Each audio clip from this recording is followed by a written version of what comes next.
Vice President Kamala Harris hasn't made a public appearance since Joe Biden quit and said that she'd be the Democrat nomination in the November election against Donald Trump. But she's already made it clear that she will run, and it's going to get very personal. She tweeted, "I will do everything in my power to unite the Democratic Party and unite our nation, to defeat Donald Trump and his extreme Project 2025 agenda."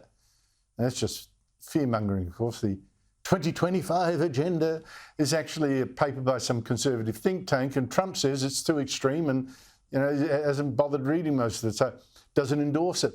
So stand by for a lot more mud and misinformation. Joining me is John Hinderaker, is the president of the Centre for American Progress and writer with the fantastic Powerline blog. John Hinderaker, great to see you again. Look, Kamala Harris is, almost dead certain to be the Democrats' candidate at the election. Can the Democrats now win with her like they couldn't with Biden?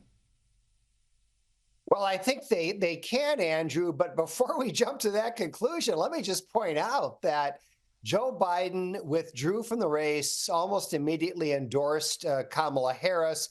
Bill and Hillary Clinton jumped in, endorsed Harris, but the New York Times rushed out an editorial saying, not so fast. We want an open process where the leaders can choose the best candidate at the convention. And Barack Obama put out a tweet which echoed that theme. Let's have an open process. And he never mentioned Kamala Harris. So I don't know, Andrew. We may very well be in for some excitement here in the Democratic Party over the next couple of weeks. Well, I agree. That's already a bad start in terms of the enthusiasm factor they desperately need to get out the vote. But to Kamala, I've said she presents as an airhead. That's widely that's her image now. She's been a total failure in the one clear job that Joe Biden gave her, which was to stop illegal immigrants. But are we at a risk of underestimating her? Andrew, I think we are, assuming that she does get the nomination. And frankly, I think the Democrats would be crazy not to rally behind her. Assuming that she gets the nomination, the problem Republicans have is that Donald Trump has got such a low ceiling. I mean, here he's been polling against Joe Biden, who falls down and can't read a teleprompter. Donald Trump is not over 48% in any battleground state. Yes, Kamala Harris is an airhead, but she doesn't fall down and she can read a teleprompter. I think this race is going to be too close to call.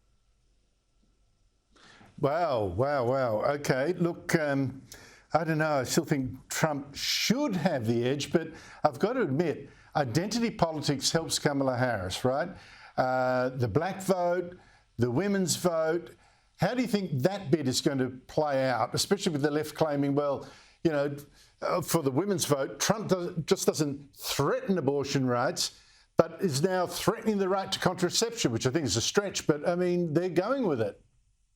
Well, it's ridiculous, Andrew, as you know. Here's what I would say. I don't think identity politics are as powerful as they once were. And you see that with the way Trump is polling among blacks and Hispanics. He may carry the Hispanic vote this year. What I do think is that the press will get behind Kamala. And one thing that we're going to hear just nauseatingly is first woman president. Remember that in 2016?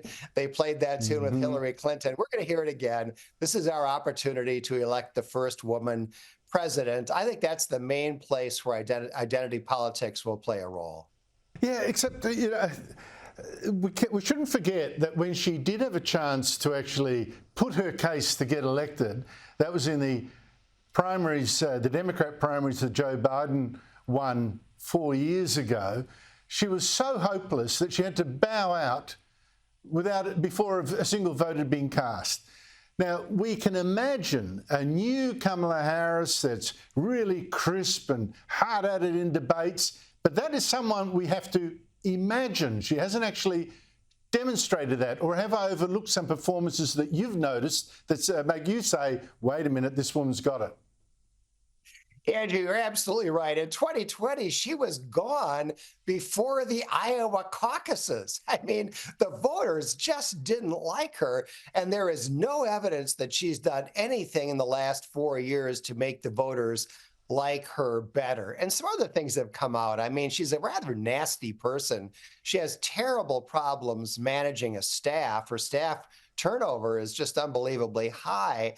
And she is not in any way a formidable candidate, but half the voters will not vote for Donald Trump under any circumstances.